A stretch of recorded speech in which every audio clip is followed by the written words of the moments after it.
Good evening and welcome to Sunset News this Thursday evening. As always, we bring you news, community stories, economics, weather and sports. I am Diana Master.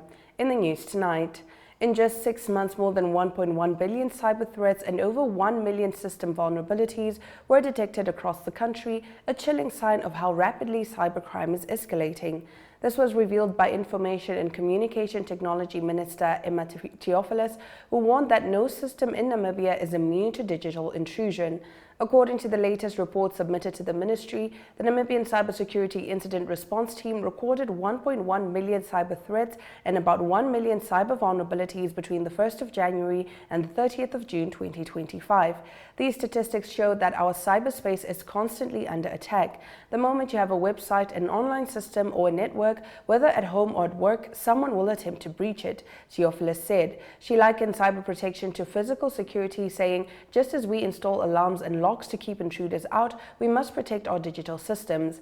NAMCERT monitors the cyberspace to detect spikes in vulnerabilities and sends alerts to companies, institutions, and individuals can take the necessary precautions to safeguard their data.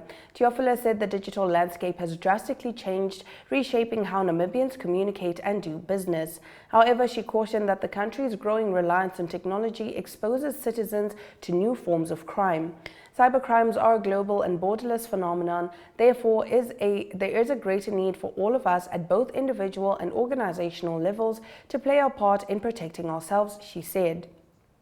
The National Cybersecurity Strategy and Awareness-Raising Plan was developed to promote safer online behavior and instill a culture of cyber hygiene across all age groups. The strategy is implemented in partnership with Lifeline Southern Namibia and the United Nations Children's Fund Namibia, with free physical and virtual cybersecurity awareness sessions underway. The ministry, together with its stakeholders, have launched a WhatsApp bot, a chatbot on WhatsApp, and the iSecure website to strengthen public awareness on cybersecurity. Additionally, the National Reporting Portal for Child Sexual Abuse Materials, developed in partnership with UNICEF and Lifeline Southern Namibia, enables the anonymous reporting of digital content that exploits or abuses children.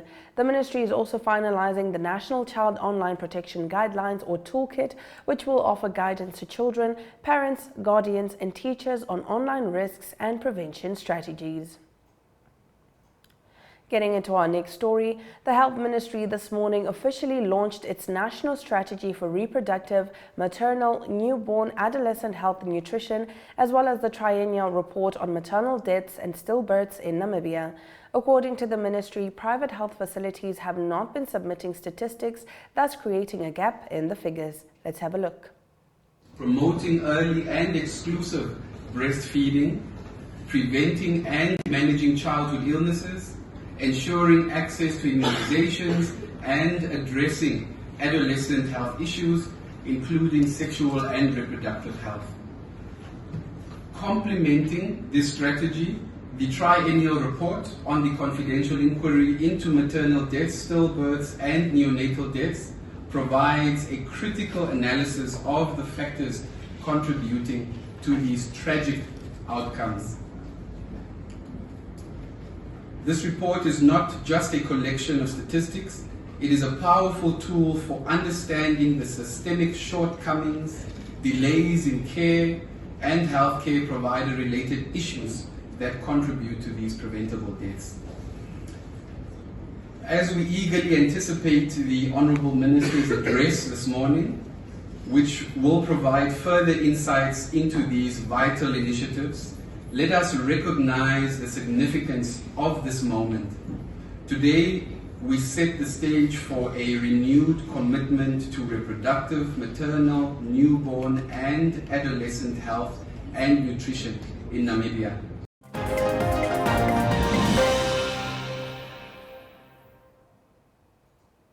Saima Ashipala, the Chief Risk Officer at the Development Bank of Namibia, yesterday emphasized that long-term value creation is central to DBN's financing strategy, adding that the bank wants to facilitate the allocation of investment to initiatives which generate lasting values and safeguard future opportunities. She made the remarks during the Green Financing Forum hosted yesterday in partnership with the Green Building Council of Namibia.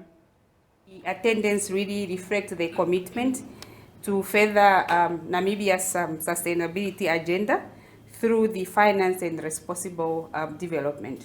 So it's for that reason that DBN actually is a member of the Green Building Council of Namibia, and we partner in advancing green and sustainable development together.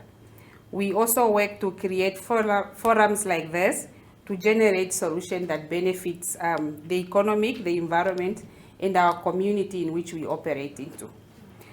Really, if we look at the financing, the question that comes in is that we want to finance projects that create long-term value creation, that have incorporated green activities, that have incorporated economic growth with consideration for environmental consideration and social progress. We then also want to approach and facilitate the allocation of investments to initiatives that generate lasting values and safeguard the future opportunity while we advance sustainable development in the present. So the idea is really to make sure that most of the projects that we finance is considering the future opportunities. Now, when we come to the green building, we want to ensure that the built environment is integrated into the sustainable future. The design, the construction of spaces significantly impacts the living, the consumption, and the sustainability of the community in which we operate in.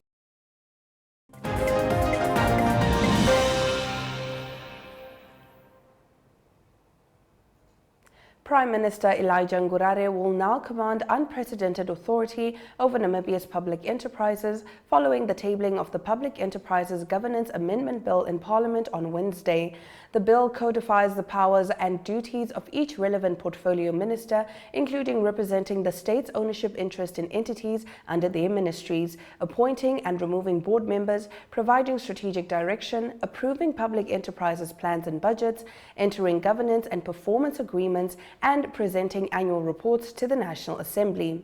In addition, the bill places the governance of public enterprises directly under the Prime Minister's line of sight, empowering him to intervene and assert leadership in cases of governance or leadership crises. The recent dismantling of the country's Ministry of Public Enterprises has already cast a shadow of uncertainty over the future of governance, compliance, and performance management across state-owned enterprises. President Netumbo Nandi-Ndaitwah's administration dissolved the ministry in March, transferring its functions to individual line ministries in a major shift in the country's SOE oversight structure. Despite the institutional shakeup, the legal backbone of SOE governance, the Public Enterprises Governance Act of 2019, remains in force. The Act continues to regulate governance performance and accountability across SOEs. For commercial public enterprises and state-owned companies, shareholder powers such as the appointment and removal of auditors, approval of major transactions and capital structure changes, dividend declarations, and material asset transactions will rest with the Minister of Finance. The Prime Minister will also have the authority to issue directives on common corporate governance standards, including the remuneration of board members and senior executives, reinforcing his central role in promoting sound governance, parity, and uniformity across all public enterprises. That brings us to the end of our top stories. Stick around after the break. We bring you our Community Talk segment.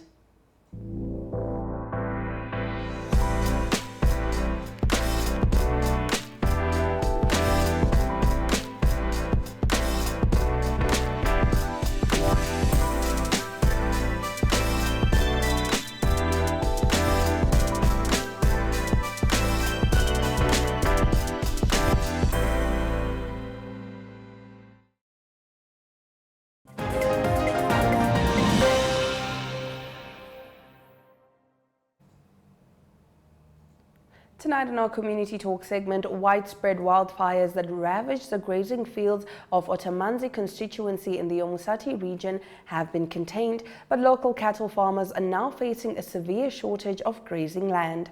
Elia Kapofi Omusati Regional Farmers Union confirmed to Network Media Hub today that the fire, which spread from Etosha National Park into parts of Omusati and Oshana regions, destroyed vast tracts of rangeland and damaged several fences. Kapofi said now that the the flames have been extinguished, farmers are battling the aftermath as most of the grazing has been reduced to ashes.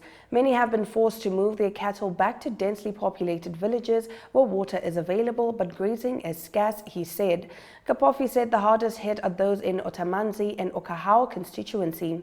Kapofi said they are pleading to the government through the Ministry of Agriculture, Water and Land Reform to assist the affected farmers with animal feed and recovery measures. We are also pleading for help from commercial farmers, especially those who have not been affected by the fire, to assist us with the little they have and provide fodder for animals, he said. Otamanzi constituency councillor Johannes Iambo said the fire, which spread from Etosha National Park into parts of Omusati and Oshana regions, destroyed vast tracts of rangeland and damaged several fences. It is because of the selfless efforts of residents, farmers and various stakeholders that we are now able to breathe a sigh of relief.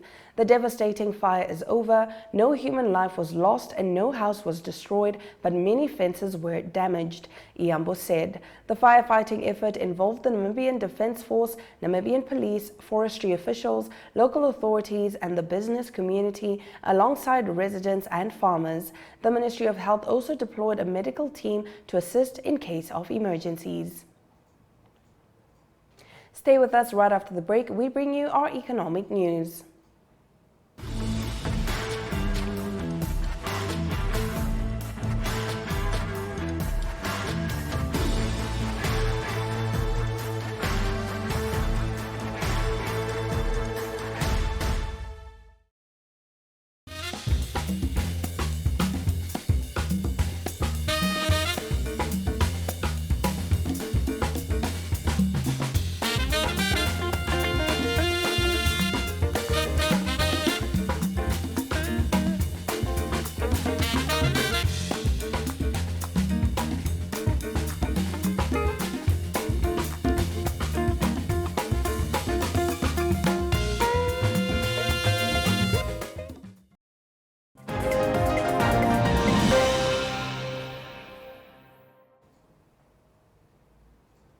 Headlining our economic news tonight, Rossing Uranium today donated 1.3 million Namibian dollars to the Arandis Town Council for the renovation of the community hall and the town's sports and recreation field.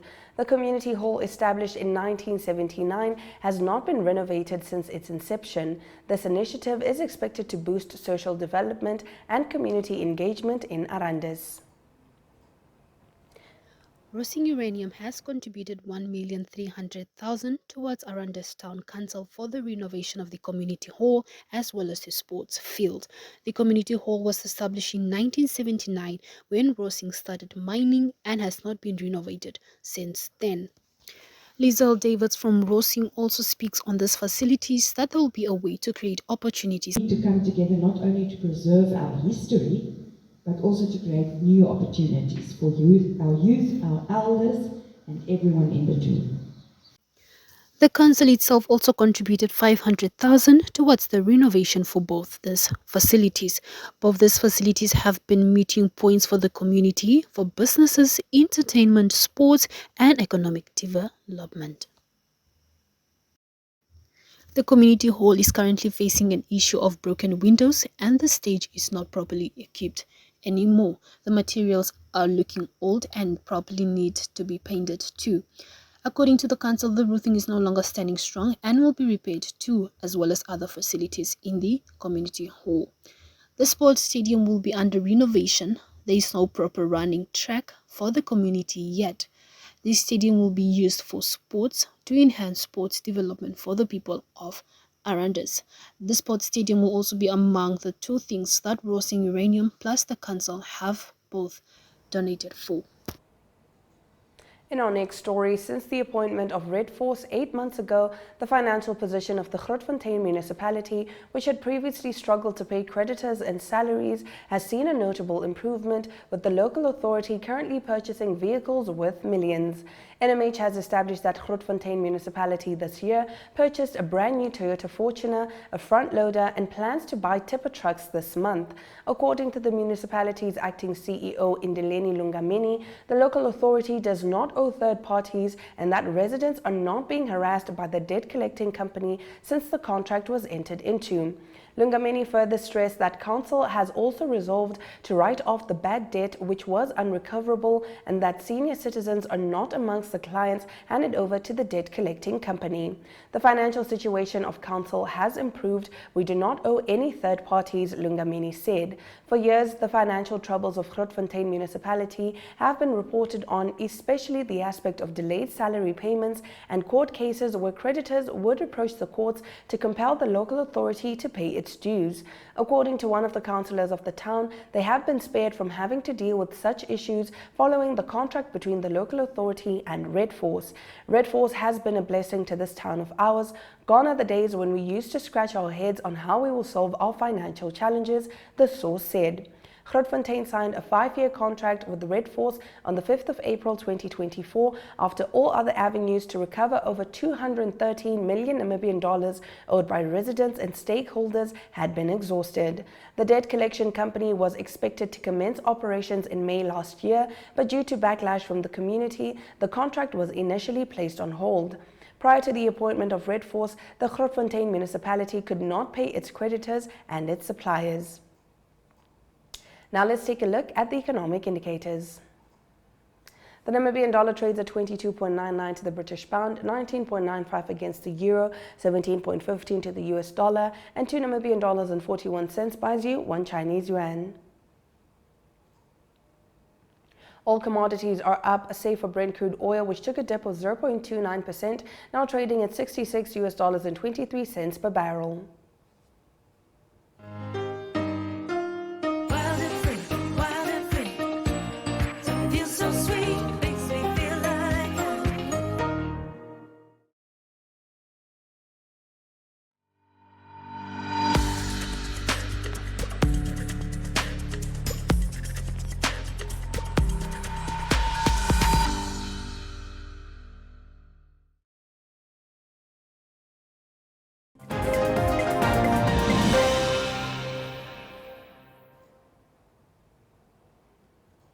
Let's get straight into our international news. Madagascar's President Andry Rajoelina has asked for 1 year to fix the country's challenges, promising that if they persist, he will resign. He said this during a town hall-style meeting at his palace with various groups of government supporters. Many attendees had the opportunity to ask the president questions or simply share their views, to which he responded, "I don't want flattery, I want to hear the truth. It's the people who kept telling me that everything was fine who are responsible for our current situation," he said. The movement behind the protest, known as Gen Z Mada, has been calling for the president to resign and rejected an invitation to attend the talks. They argued that they cannot engage a government that has been repressing them as they demanded basic human rights. The group has called for new protests on Thursday. "We refuse the president's invitation talks. We will not engage in dialogue with a regime that represses, assaults, and humiliates its youth in the streets," they wrote on their Facebook page. At the expiry of their 48-hour ultimatum for the president to resign, the group called for a nationwide strike, although the details remain unclear. They vowed not to back down, urging people from all regions to join them and declaring that the Malagasy people do not submit.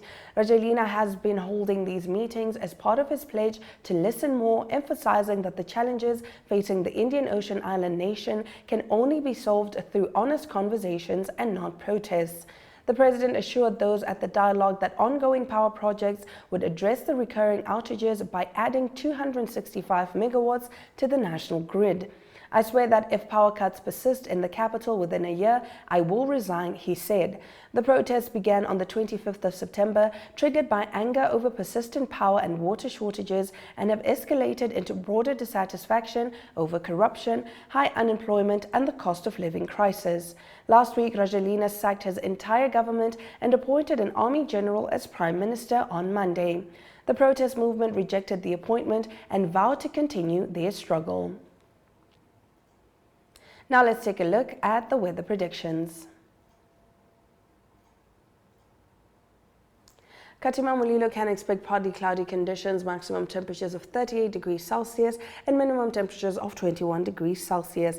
Here in Windhoek, some showers are expected and maximum temperatures will be at 32 degrees Celsius, while minimum temperatures will be around 20 degrees Celsius.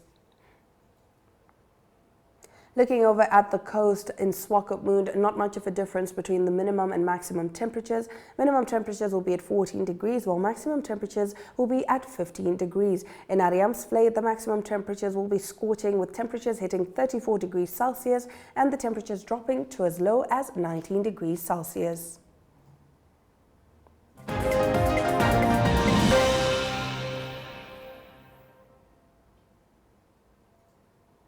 We'll now head on over to the sports desk, proudly brought to you by SportWrap.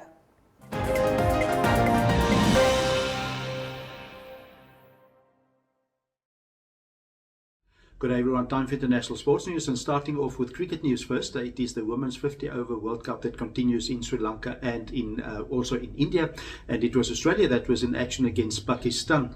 It was a win in the end for Australia. They won by 107 runs, but it was a scare for them early in their innings. They were reeling on 76 for the loss of 7 wickets, and still managed to make 221 for 9, and that was mainly because of Beth Mooney that scored 109 runs off 114 deliveries. She was out of the last ball of the innings, and so a good total then set by Australia for Pakistan. Pakistan battled, they were bowled out for 114, so it is Australia winning the game by 107 runs. Next game for Australia will be a tough one. This coming Sunday, it will be a game against India. Moving on to tennis news, it's the Shanghai Masters men's tennis that continue. It's the ATP Tour, and it is in round 16 result. Daniil Medvedev that beat Leonard Tin. He beat him by 7-6, 6-7 and 6-4. A tough 3-setter for Medvedev to go through. Then he will play next against Alex de Minaur. He's the 7th seed in the tournament, and it's de Minaur of Australia that beat Nuno Borges by 7-5 and 6-2 to advance to the quarterfinal against Medvedev. The top seed in the left in the tournament at the moment is Novak Djokovic, with the number 1 and 2 seed Carlos Alcaraz and Jannik Sinner, both out because of injury. To close off today's international sports news, it is soccer news. A big game coming up for South Africa, that is World Cup, FIFA World Cup 2026 qualifying game that's going to be played on Friday, and that's in the Moses Madiba Stadium in Durban. It's Bafana that play against Zimbabwe, and they've got 2 games left, this game against Zimbabwe, and then also they play Rwanda next week.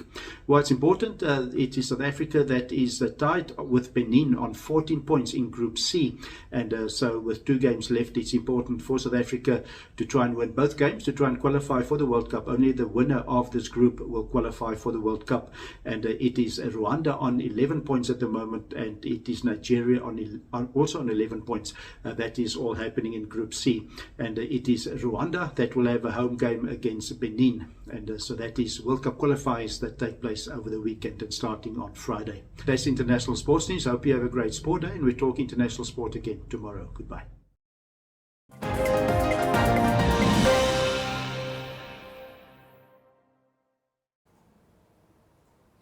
And with that, we've come to the end of the broadcast. Make sure you join Sunset News on Facebook and all the NMH platforms on weekdays, as well as on our website, 102.com. Sunset News screens on DSTV channel 285 and GoTV channel 25 every weekday from 7:30 to 8 p.m. I am Diana Master, and this has been Sunset News. Don't end your day without us.